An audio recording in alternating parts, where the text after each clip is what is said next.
Muito boa tarde a todos. Abrimos a nossa sessão de fevereiro à volta dos livros e temos a sorte, o privilégio de termos connosco o professor José Miguel Sardica, que é licenciado, mestre, doutorado em História e presentemente é o diretor da Faculdade de Ciências Humanas da Universidade Católica. Responsabilidade pesada para qualquer universidade, mas para uma universidade que tem a pessoa no centro da sua identidade, certamente será ainda um fator de responsabilidade adicional. E por isso, para nós, Instituto Amar da Costa, é um gosto poder recebê-lo e dizer-lhe que lembrei-me quando lia o livro. Tenho um amigo que diz que mais do que ter razão é preciso ter critério. E ao ler o livro pareceu-me que essas duas vertentes da razão e do critério, num livro que tem não aquilo que podemos saber, mas aquilo que devemos saber sobre o século XX português, faz uma conjugação, se me é permitida a opinião, muito feliz disso mesmo.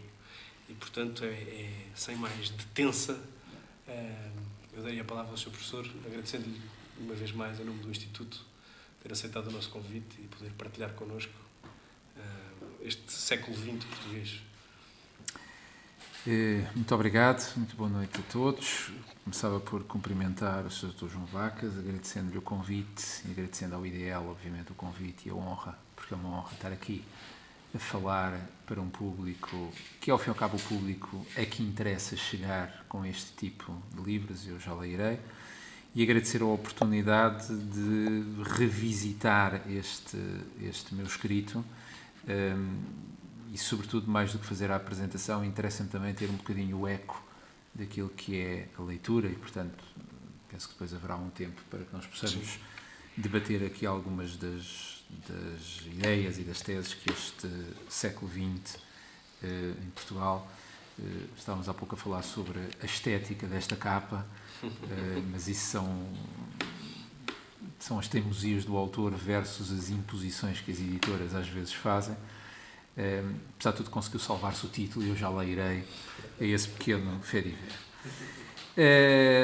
A minha colega Raquel Vaz Pinto, em boa hora, me convidou, em boa hora, na minha ótica, porque me dá a oportunidade de estar aqui.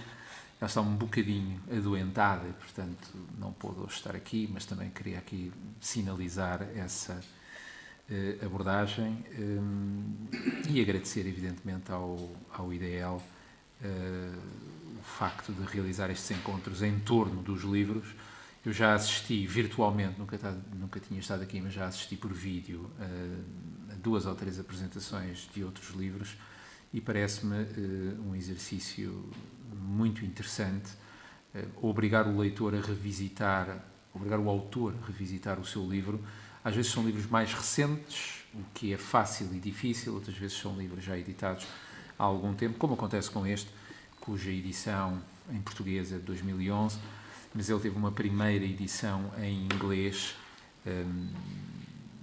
pela editora que a Universidade tem, com apoio da FLAD, e isso mostra um bocadinho aquilo que era o histórico deste livro. E, portanto, eu vou abordar a forma, a oportunidade e a origem deste livro, e depois o seu conteúdo e as suas teses fundamentais. Eu vou aqui levantar ou resumir aquilo que é a minha argumentação central, mas deixem-me como introdução lembrar que se trata de um livro de história e fazer um bocadinho a apologia, não para historiadores. Eu sou historiador, mas imagino que no público se calhar haverá historiadores, mas haverá com certeza pessoas que não são de história, fazer um bocadinho a apologia do conhecimento histórico, porque ele reenvia-nos para a natureza deste livro.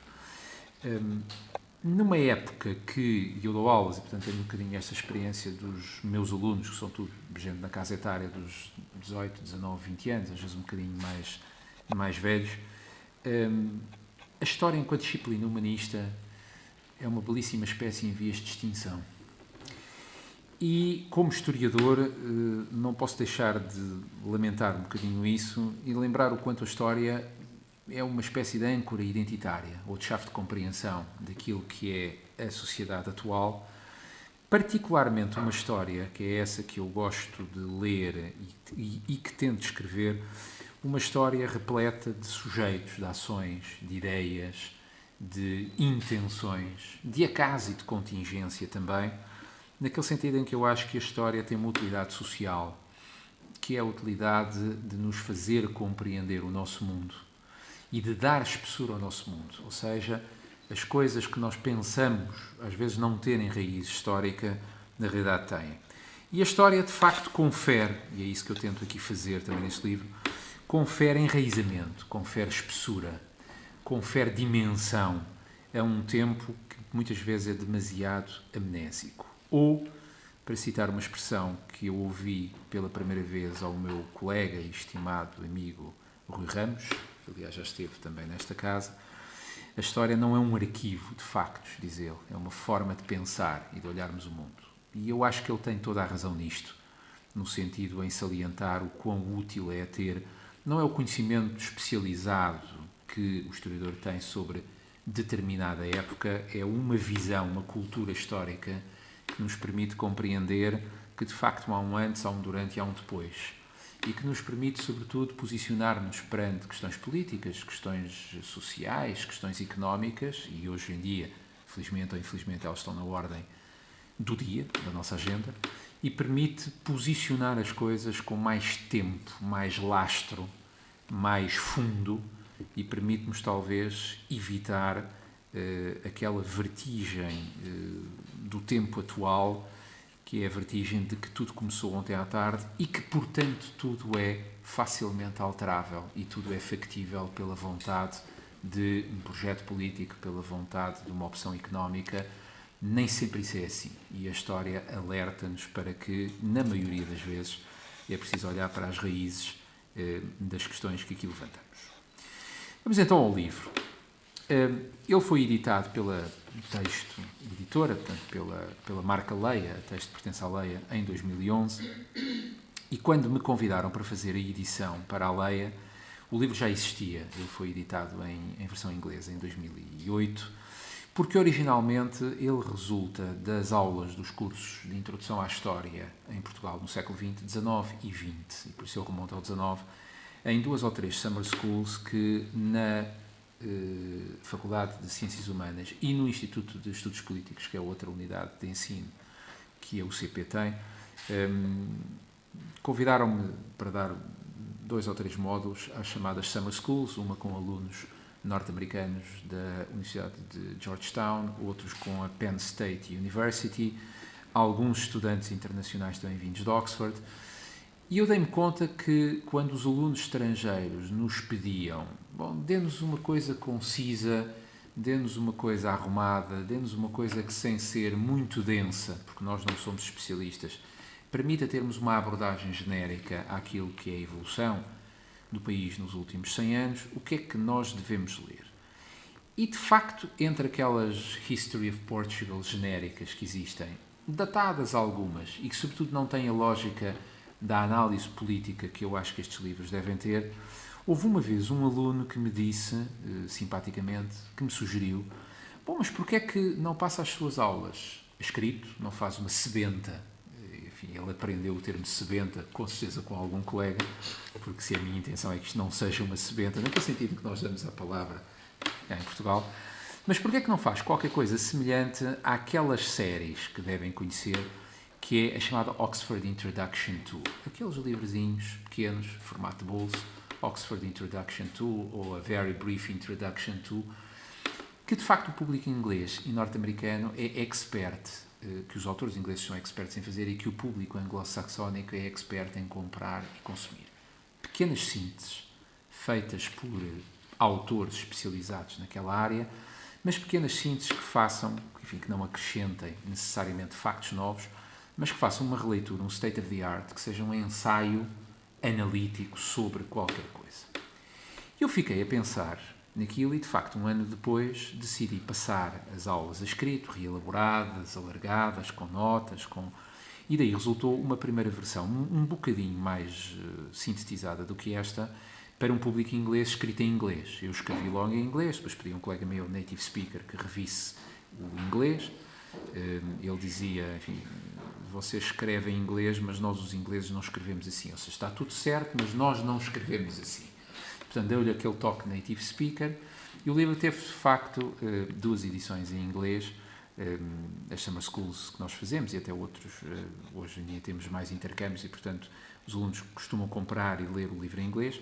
E deve ter sido isso que inspirou a editora Texto a vir ter comigo e dizer, bom, nós temos uma versão em inglês que sabemos que tem tido alguma venda, por que não editá-la para um público mais alargado e, portanto, revê-la, aumentá-la. Estávamos em 2010-11 e, portanto, o livro vai até 2010-11. Já muito haveria a dizer desde 2011 em diante, já tinha que pôr aqui mais um capítulo novo. Mas o livro é, portanto, e eu gostava de salientar isso, uma síntese. Que eu quis que fosse o mais arrumada e o mais seca possível, naquele sentido de dar os factos base, de lhe conferir uma linha narrativa, de lhe conferir uma visão pessoal que é minha. E percebe-se isso quando se lê sobre a República, percebe-se isso quando se lê sobre o Estado Novo, percebe-se isso quando se lê o capítulo sobre 74 e 76, é a minha visão, alguns concordarão, outros não, mas os livros também servem para nós contrastarmos a nossa visão com a visão que outros têm, e procura modestamente ser útil e comprovar a tal utilidade social da história. Nós muitas vezes escrevemos nos muros académicos, escrevemos, ainda há pouco estávamos a falar sobre as teses. Normalmente as teses são feitas para o júri que nos lê, para os 4 ou 5 colegas que têm a simpatia de também ler a tese e de comentá-la, mas erradamente às vezes pensamos que uma tese é um livro e não é. Da tese pode surgir um livro, mas um livro, se quiser cumprir a função social que deve ter, que é de interessar não apenas a estudantes e especialistas, mas um público geral, culto. E eu tenho tido a boa experiência de falar para alunos, mas também de falar para públicos, não necessariamente académicos. E o verdadeiro teste, convenço-me cada vez mais, é falar para públicos não académicos, para este público. Ou seja, uma amostra daquilo que é o público para que este livro foi escrito. Gente interessada em história, gente com cultura histórica, gente que quer confirmar e infirmar as suas próprias visões, a sua própria leitura, a maneira como chegaram até hoje e a maneira como olham para a nossa história, que deve ser um tema de interesse coletivo comum, eu assim debato para ser, mas infelizmente na reinante amnésia em que nós hoje vivemos nem sempre é assim. E portanto fazer algum serviço público, aquilo que é possível fazer a partir da academia. E hoje em dia todos nós temos N formulários em que temos que provar todos os dias que a universidade é útil, que serve para qualquer coisa, que o conhecimento chega.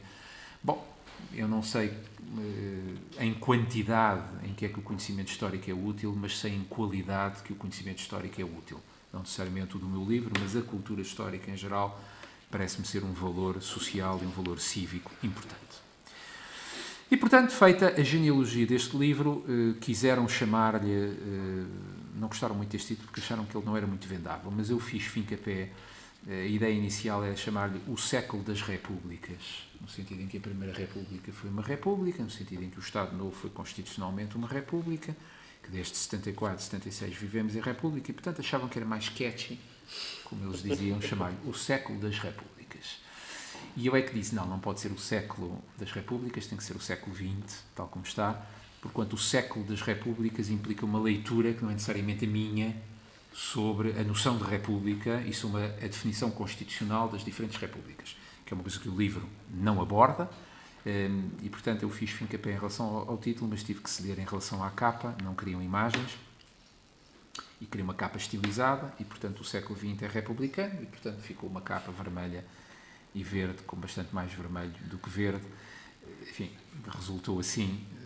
Peço que sejam generosos em relação à capa, porque não é necessariamente a minha responsabilidade. O século XX em Portugal, e agora passando já ao conteúdo que o livro tem, eu diria que é a época, ou é o século mais vertiginoso, mais agitado e mais importante da nossa longuíssima história enquanto Estado-nação, que já vai para 870 anos, 871 anos, mais concretamente, porquanto o século XX condensa num curto lapso de tempo, e para a história de um país, por exemplo, como a Alemanha ou a Itália, 100 anos é muito tempo, Para os Estados Unidos, 100 anos é quase metade da sua história.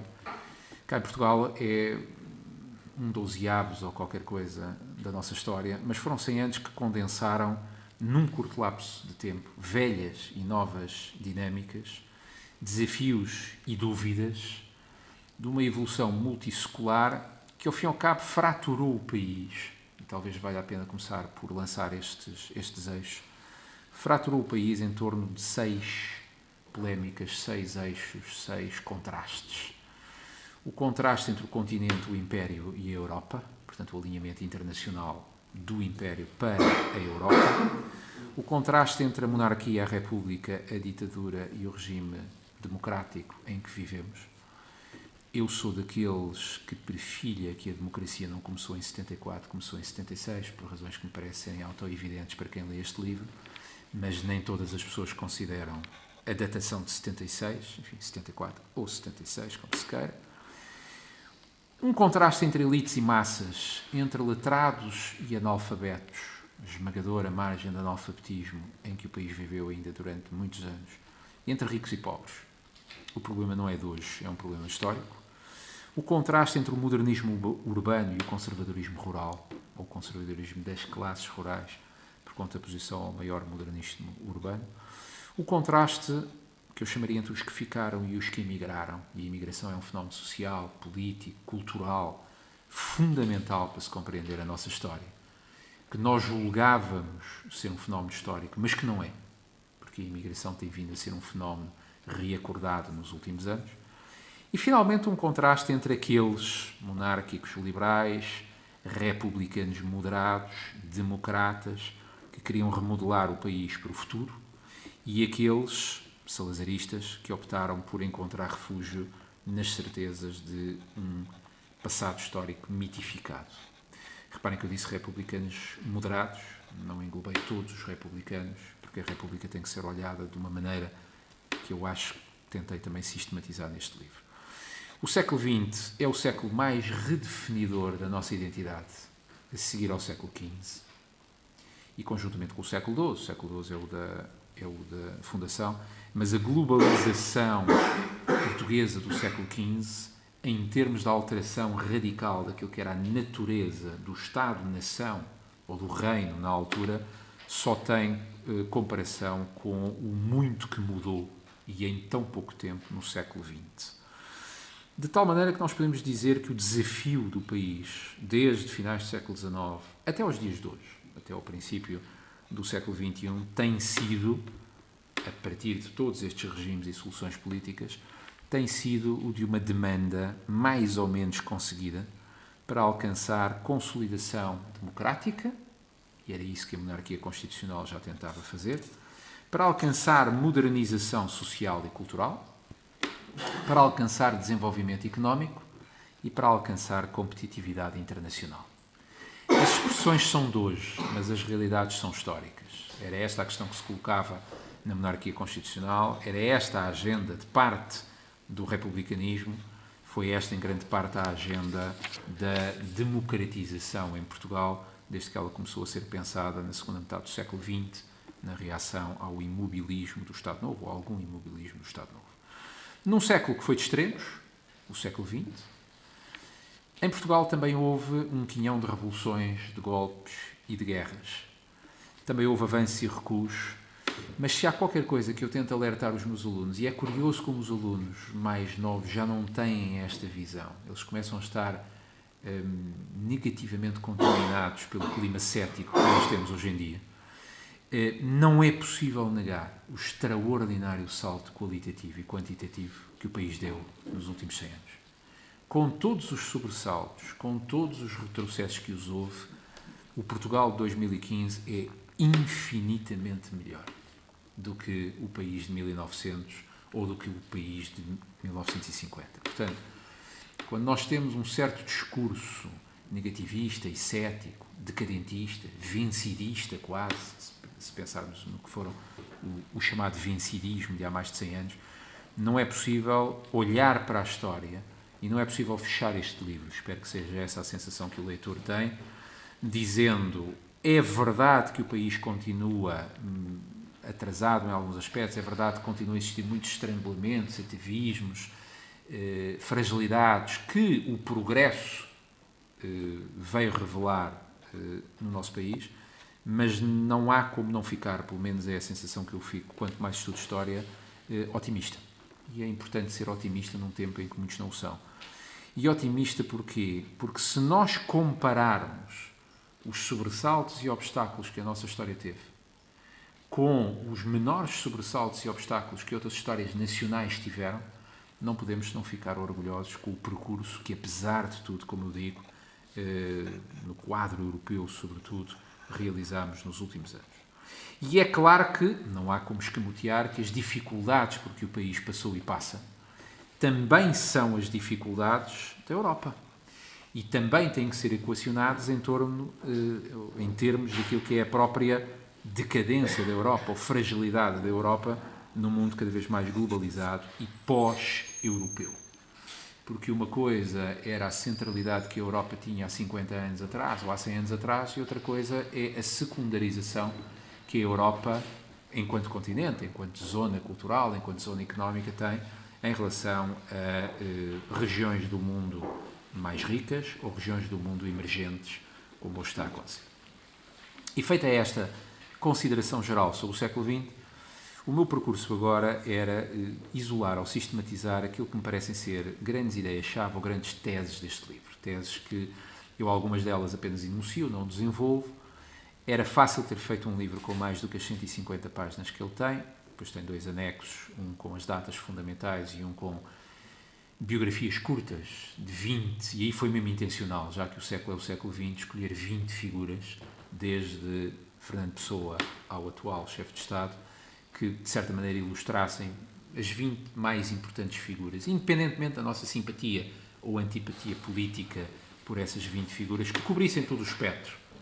E por isso temos desde líderes da extrema-esquerda até figuras mais ou menos conotadas com a Revolução, 20 figuras e algumas datas-chave do livro. Ele só tem 150 páginas, mas foi intencional. Como quem escreve teses académicas sabe, é mais fácil escrever 400 páginas do que escrever 150. O livro nunca teve 400 páginas, embora já me tenham dito, mas porquê é que não pega nisto e não desenvolve para um livro de maior folga? Não quero, porque isso é desvirtuar a natureza deste livro, que é ser apenas uma síntese. E eu diria que há uma boa dúzia de ideias-chave deste livro. E eu iria, sobretudo, enunciar, porque me interessa também perceber qual é a recepção que o público leitor generoso que me está a ouvir tem destas ideias. A primeira ideia que eu gostaria de defender e que defendo neste livro e que tenho vindo a escrever sobre ela é a absoluta importância de nós reabilitarmos a monarquia constitucional. A importância da monarquia constitucional, a complexidade da monarquia constitucional e a atualidade da monarquia constitucional. Naquele sentido em que eu acho que, se nós lermos na longa duração os regimes políticos, a democracia em que felizmente vivemos tem muito mais que ver com o constitucionalismo monárquico do que com a Primeira República e do que com o Estado Novo.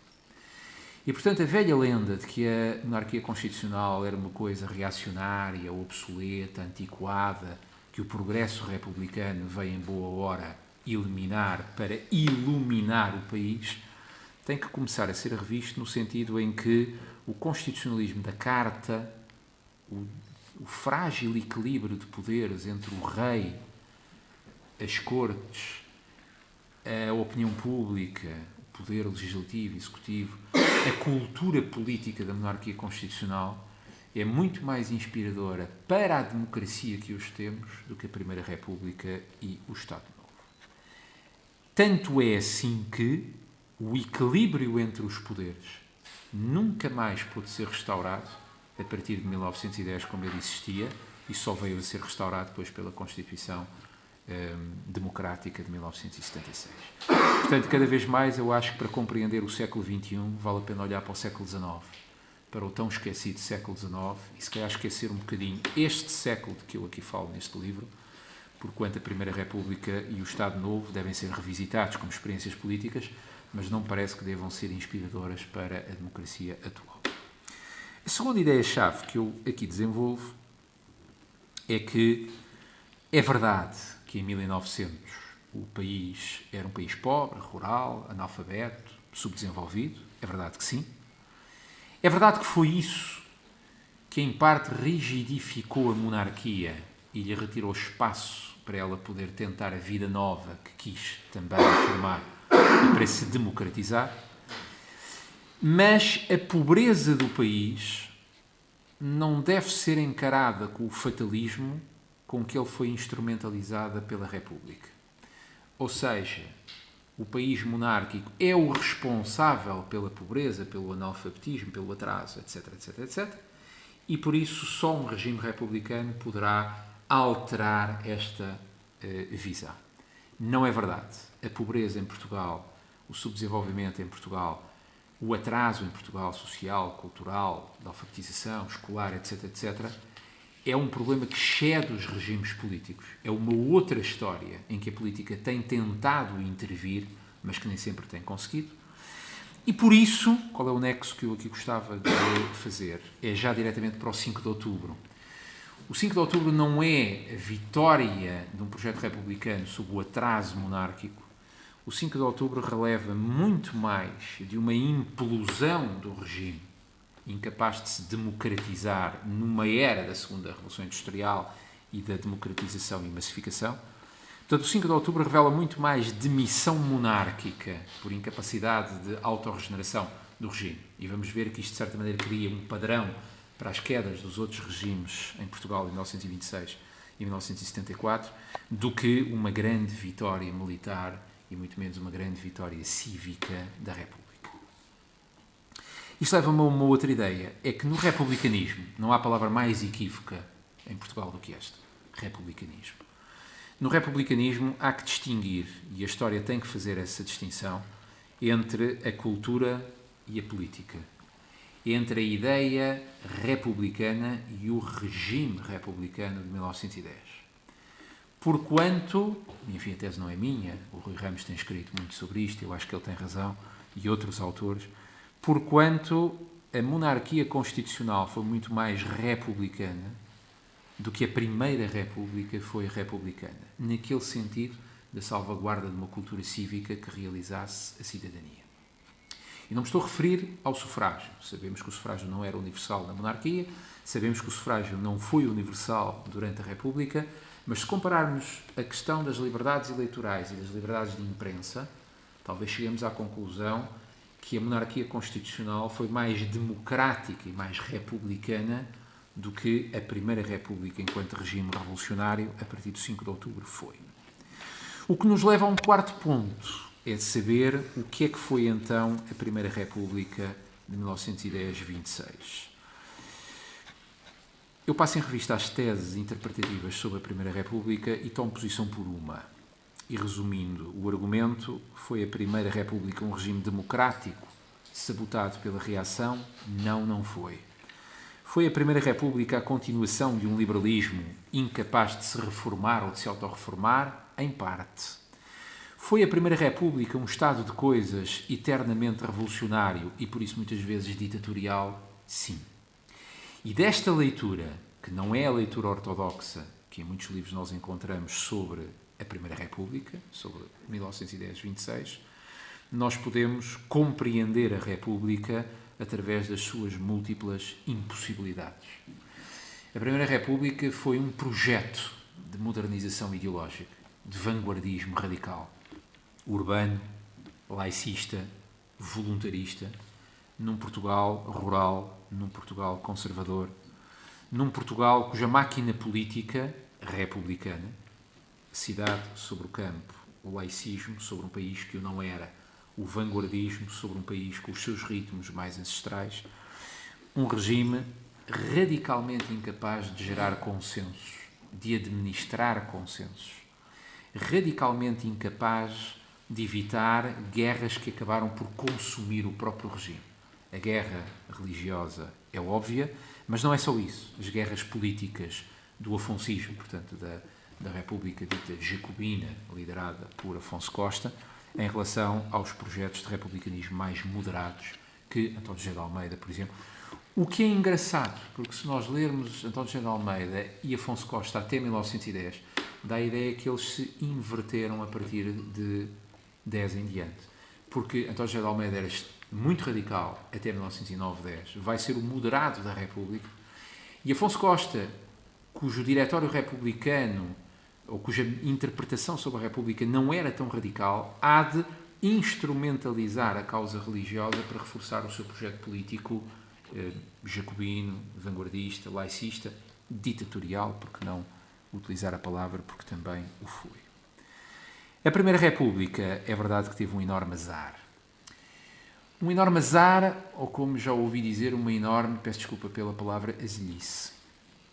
Porquanto a Primeira República enfrentou a Primeira Guerra Mundial, que mesmo que o país não tivesse entrado na guerra, teria tido efeitos sociais e económicos sérios em qualquer economia europeia, em qualquer sociedade europeia, mas que a Primeira República agravou por causa da participação na guerra de 1914-18, a partir de 1916 só. São conhecidas as teses também, eu não me vou alongar muito sobre isto, mas queria apenas lembrar o quanto a Primeira Guerra Mundial causou talvez a maior desestabilização da sociedade em Portugal desde a Guerra Civil 100 anos antes. A Primeira Guerra Mundial foi entre nós a verdadeira fronteira entre um certo século XIX e o século XX, agitado como ele foi. E a Primeira Guerra Mundial é uma belíssima lição para decisores políticos do que não deve ser feito. É um catálogo do que não deve ser feito. Não é a guerra em si que está aqui em causa, é a maneira como politicamente a guerra foi gerida em Portugal entre 1916 e 1918. Afonso Costa quis a guerra para reforçar a política interna. Portanto, a guerra era uma causa externa para reforço da unidade republicana interna. O resultado foi exatamente o contrário. Foi abrir fissuras irrecuperáveis no edifício republicano. E por isso a chamada República Nova, de Sidónio Pais em diante, e Sidónio é um produto claro da guerra e do mal-estar em relação ao republicanismo afoncista. Estou muito curioso de ver que Sidónio é que as comemorações do centenário em 2018 vai recordar. Se o Sidónio ditador, se o Sidónio quase fascista, ou se um outro Sidónio republicano e democrata, que exatamente pretendeu abrir a República a todos os republicanos, monárquicos incluídos, Igreja Católica incluída, sindicalistas incluídos, e não fechar a República. Porque a narrativa é essa. Afonso Costa era o democrata e Sidónio Pais o ditador. Não sei até que ponto nós não podemos defender exatamente o contrário.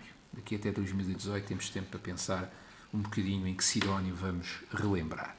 Mas no pós-Sidónio, a República Nova, 1919-26, é a história de uma acelerada deslegitimação das instituições liberais, não apenas republicanas, mas liberais, de uma acentuada militarização da sociedade, num clima de colapso da ordem pública, vejam a Noite Sangrenta, por exemplo, em 1921, de escândalos, pensem na fraude bancária do famoso Alves dos Reis, que nós pensávamos ser a coisa mais sinistra que a finança pode fazer, mas o Alves dos Reis é um aprendiz em relação a algumas coisas que temos infelizmente visto.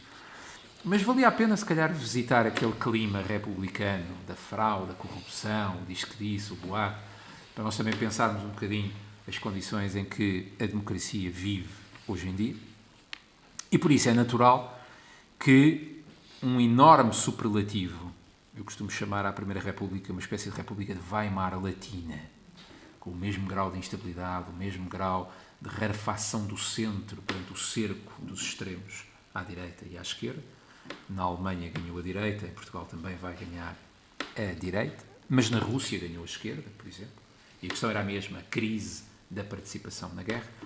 E por isso um superlativo, a República de Weimar latina, com a sua instabilidade, teria que dar necessariamente lugar a outro superlativo, a mais longa ditadura da história da Europa Ocidental, que é a ditadura militar e depois o Estado Novo, 48 anos de autoritarismo no país. E por causa, porque uma das coisas em que eu tenho mais dificuldade em explicar aos alunos hoje em dia, ou a pergunta que eles todos fazem é: mas como é que foi possível durar tanto tempo?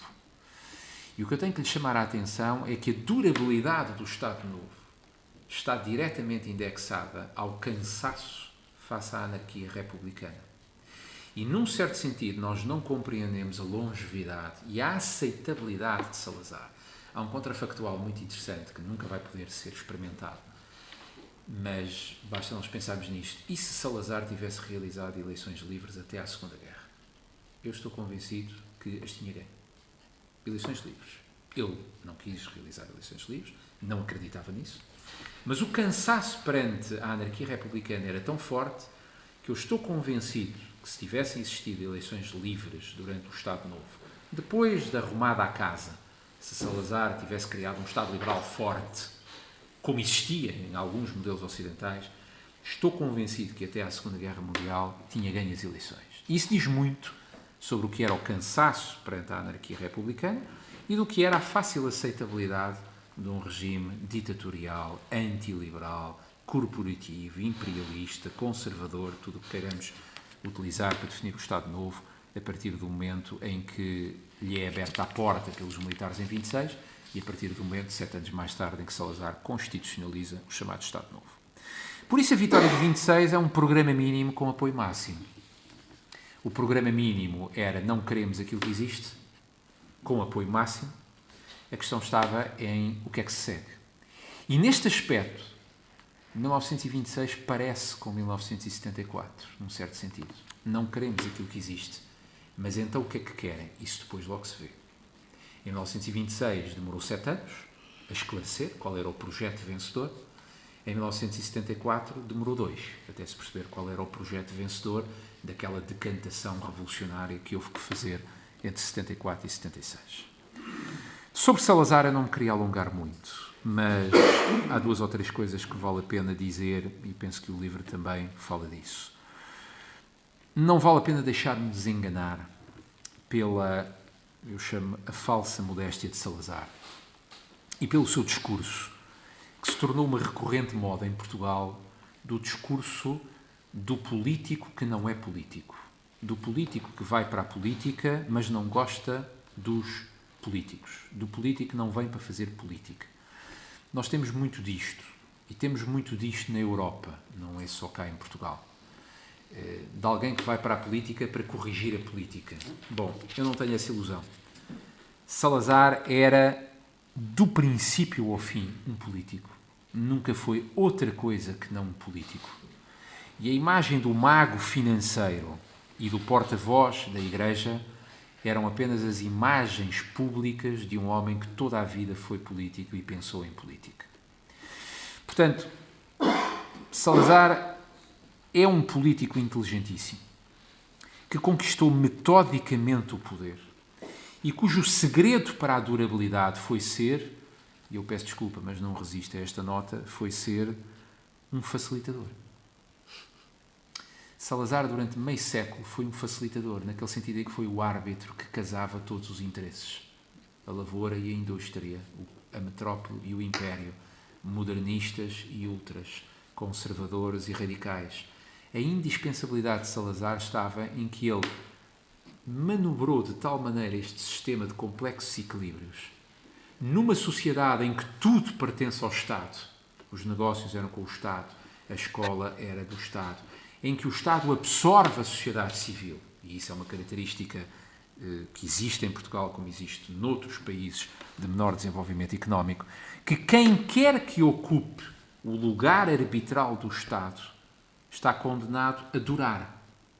Condenado naquele sentido em que é fácil durar, e é tão mais fácil quanto ele não realizava eleições.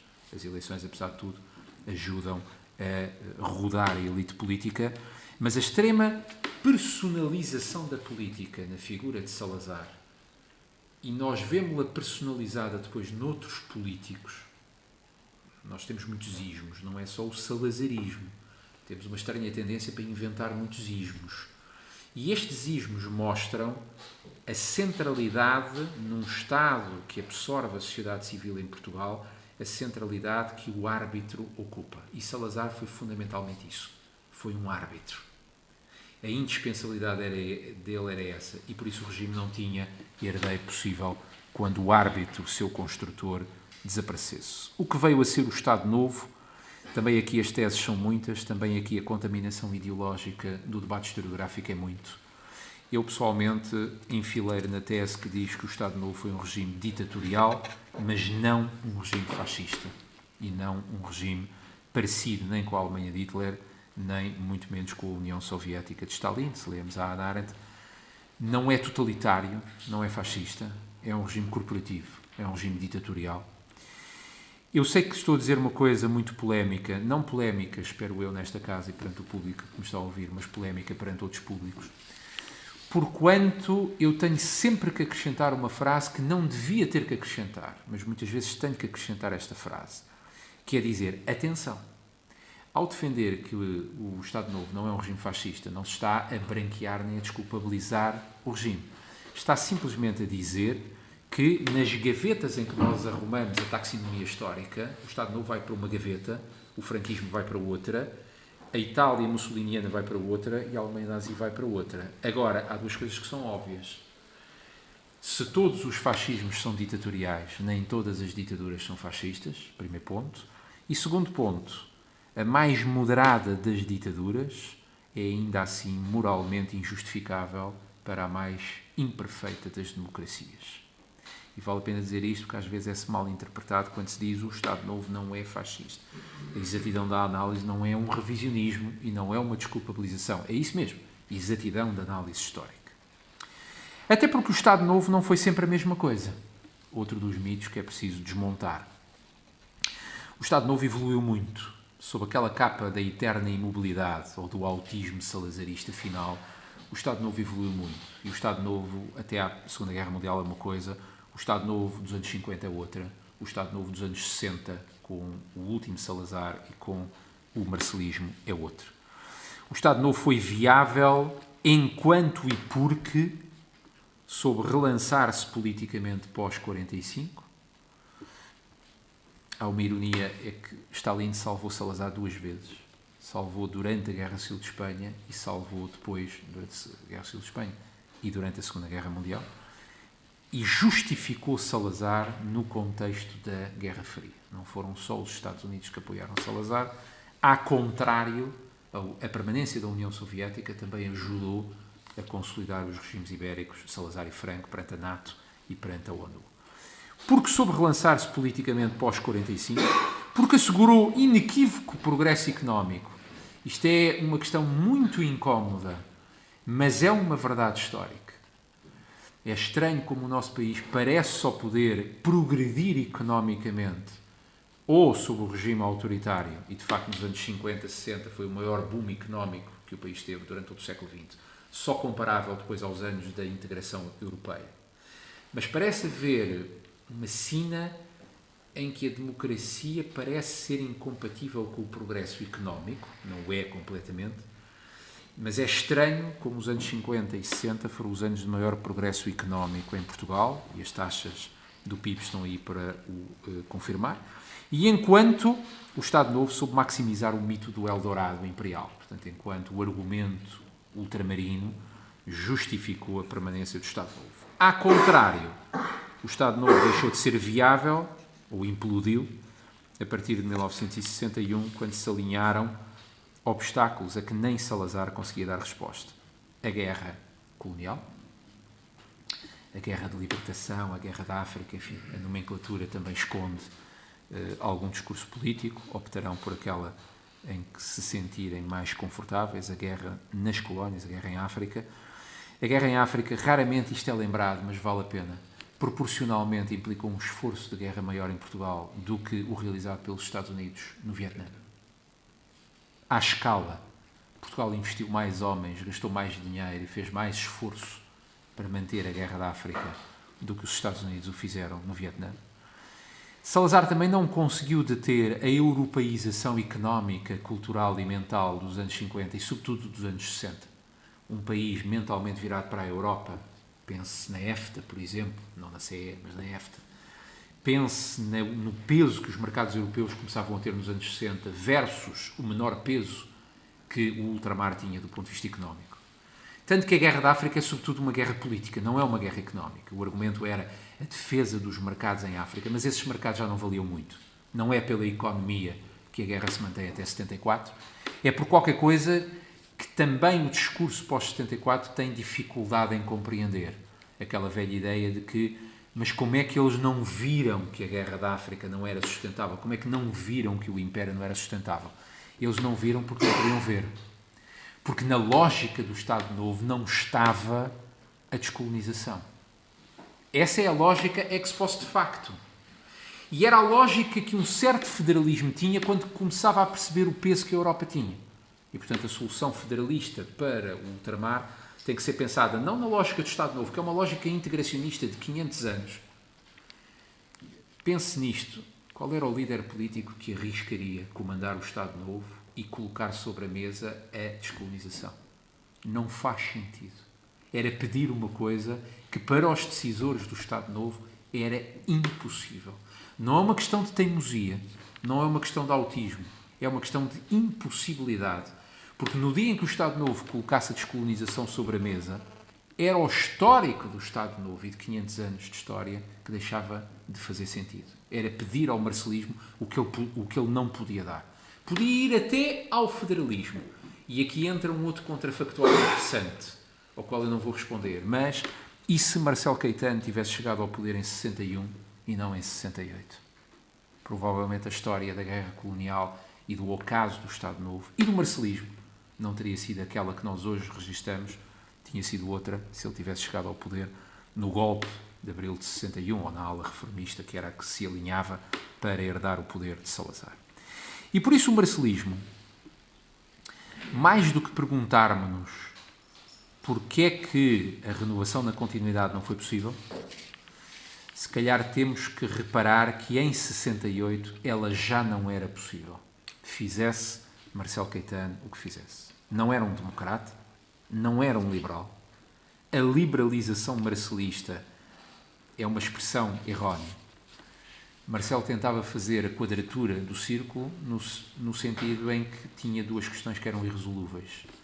Sem resolver a guerra, não podia liberalizar, mas não podia liberalizar porque não conseguia resolver a guerra. E este beco sem saída consumiu o marcelismo durante 6 anos, até 1974. Eu costumo comparar o drama do marcelismo ao drama de Mikhail Gorbachev na quase extinta URSS no final dos anos 80. Libertou uma série de forças reformistas que acabaram por se voltar contra ele. E Marcelo, como Gorbachev, 20 anos depois, morreu politicamente sozinho, completamente sozinho, entre quem achava que ele tinha feito demasiado o jogo da reação, que ele não era democrata, e também odiado por aqueles ultras que achavam que ele tinha ido longe demais. E, portanto, no centro reformista, Marcelo Caetano não tinha ninguém. Como em 1926, 74 é um programa mínimo com um apoio máximo, e a história da Revolução é a história da domesticação revolucionária. Conhecem com certeza a expressão a lei do pêndulo. A história do biénio de 1974-76 é a história do confronto entre duas legitimidades. Duas legitimidades que se confrontaram nas eleições de 1975, a legitimidade eleitoral, de jure, e a legitimidade revolucionária, de facto. E é também a história de duas mundividências, e simplificando muito, eu colocaria Álvaro Cunhal e o gonçalvismo de um lado e a aliança CDS, PSD e PS, o PSD original que o Dr. Sá Carneiro fundou em 1974, do outro lado. Portanto, a Europa, a liberdade, uma sociedade aberta de mercado contra o socialismo, contra a revolução, contra o alinhamento com o RSS, enfim, simplificando muito, a história da Revolução é a história do confronto entre estes dois projetos políticos, resolvido a benefício da democracia em 1976 com a Constituição. Falta-nos apenas ver a Europa. E sobre a Europa também vale a pena desmontar um mito. Não é uma invenção socialista ou soberista dos anos 70. O caminho para a Europa foi iniciado pelo Estado Novo. O Estado Novo só não podia dar o passo final, que era enfrentar o problema da CE, porque não cumpria os requisitos democráticos exigidos pela CE. Mas aquilo que os políticos, Mário Soares, Sá Carneiro, aquilo que os políticos europeus ou europeístas nos anos 70 fizeram foi recolocar o país na órbita da Europa, resolvidas duas questões sem as quais não podia haver adesão à Europa. Era o regime político, democratizá-lo, e era resolver a questão ultramarina, descolonizar. Não era possível entrar para a CE com o Império às costas. E por isso houve que descolonizar, bem ou mal, também o discurso ideológico é vasto, para garantir a adesão, depois de 10 anos de consolidação democrática difíceis, o suarismo, o ianismo, a AD, enquanto projeto, e não me sentiria bem comigo próprio se não fizesse aqui a devida homenagem à AD, não por estar aqui, mas, enfim, tenho o retrato de um dos fundadores da AD à minha frente também, mas porque genuinamente acho, e acho independentemente de ser estudioso da nossa história, acho há muitos anos, achei-o logo na altura, na minha ingenuidade, quando era mais novo, mas a AD durou apenas um ano, mas foi um ano muitíssimo intenso na vida política, e a AD lança-nos um contrafactual enorme até aos dias de hoje.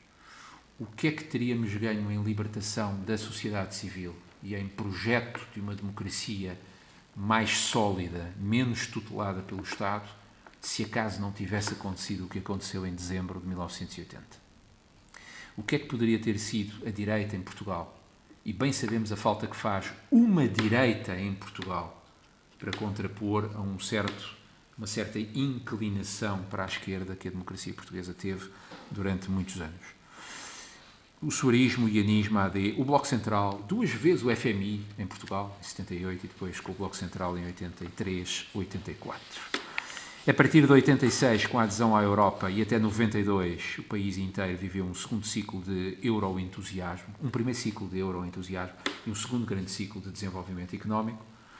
E o último ponto em que o livro para, porque o escrevi nessa altura, é o que é que aconteceu à democracia portuguesa nos últimos anos. E não estou a referir desde que a situação internacional, em 2008, enfim, desde que instalou a questão financeira dos Estados Unidos e depois alastrou à Europa, qual é o reverso que a democracia teve? Eu acho que a democracia em Portugal mostrou um velho fado nacional que é idêntico, e por isso o livro é um bocadinho circular, que é idêntico ao de há 100 anos atrás, quando o fontismo, o modelo de desenvolvimento fontista, entrou em colapso. E o ciclo do fontismo é um bocadinho o ciclo ou o caminho que o século XX em Portugal fez. Desenvolvemos-nos muito, modernizámos-nos muito, queimámos etapas que outros demoraram muito tempo a fazer. O problema é que os outros desenvolveram-se a um ritmo muitas vezes mais elevado. O problema é que os outros se modernizaram com uma solidez que em Portugal era impossível. E, portanto, o país, em Portugal, recursos pobres, qualificação escassa, competitividade internacional frágil, geografia difícil para uma Europa, não para o Atlântico, mas para a Europa, o país fica extraordinariamente exposto e sem reservas perante qualquer sismo geoestratégico europeu. A almofada, a alavanca que o país tem para se defender de uma situação difícil, mas que é internacional, é muito complicado. E por isso nós passámos, ironicamente, da convergência económica com divergência política no Estado Novo, convergíamos economicamente com a Europa, mas dela divergíamos politicamente, para uma situação que é hoje quase de convergência política com divergência económica, no sentido em que, de facto, a situação económica e financeira em Portugal, apesar dos indicadores positivos que estão a acontecer e que devem ser saudados, mas a situação económica do país é ainda frágil, encorajadora em alguns aspectos, mas desmotivadora noutros. Ainda assim, eu não alinho com o discurso pessimista de que o país, enfim, caminha para o abismo, caminha para o fim. Não acho nada disso. Acho que exatamente a nossa história se mostra alguma coisa, é a resiliência, como agora se diz muito, é a resistência, é a capacidade de reinvenção. E vale a pena sermos nacionalistas aqui no bom sentido e repararmos numa coisa. Enquanto potências como os Estados Unidos da América, e eu vou já finalizar, enquanto potências como os Estados Unidos da América, ou como a Inglaterra, ou como a França, ou como a Alemanha, passaram pela Segunda Guerra Mundial, pela Primeira Guerra Mundial também, mas se olharmos na longa duração, tiveram muito menos sobressaltos políticos e sociais, muito menos regimes políticos do que aqueles que existiram cá em Portugal.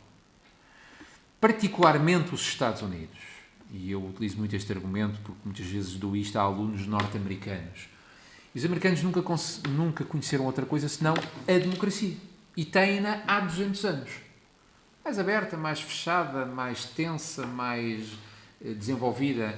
Mas o quadro mental deles é a democracia há 200 anos. O quadro mental inglês é um Estado liberal desde o século XVII. O quadro mental alemão é a democracia desde há 80 anos. E 80 anos é muito tempo no século XX.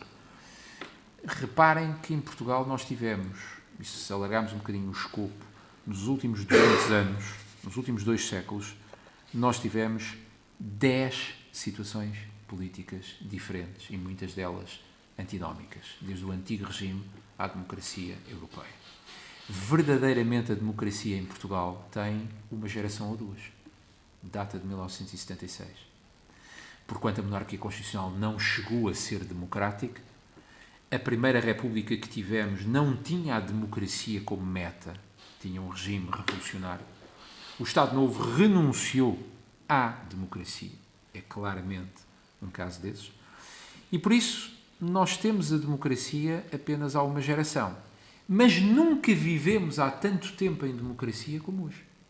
Nós vivemos em democracia, vai para 4 décadas. É o maior ciclo de história democrática que o país teve em todos os seus 800 anos de história. E às vezes não se repara nisto. E só se diz que a democracia é imperfeita porque isto, aquilo e aquilo outro.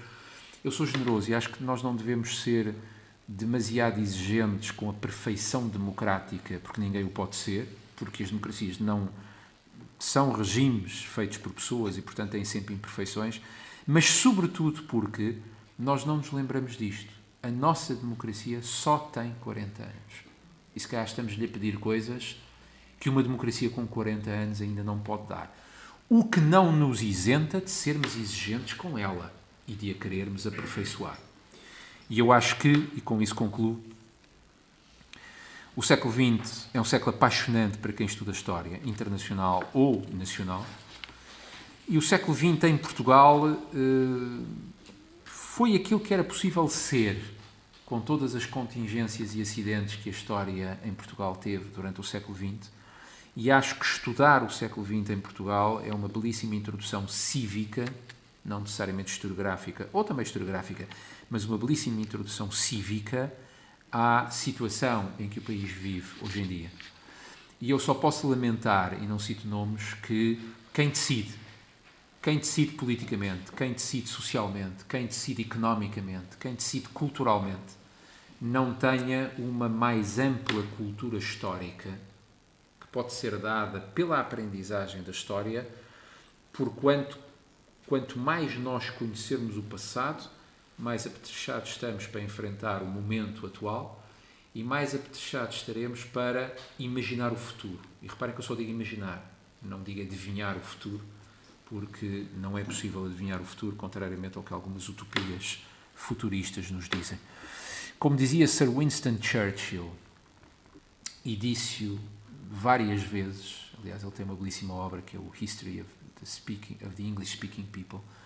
Ele diz: "The further we look back, the further we can look forward."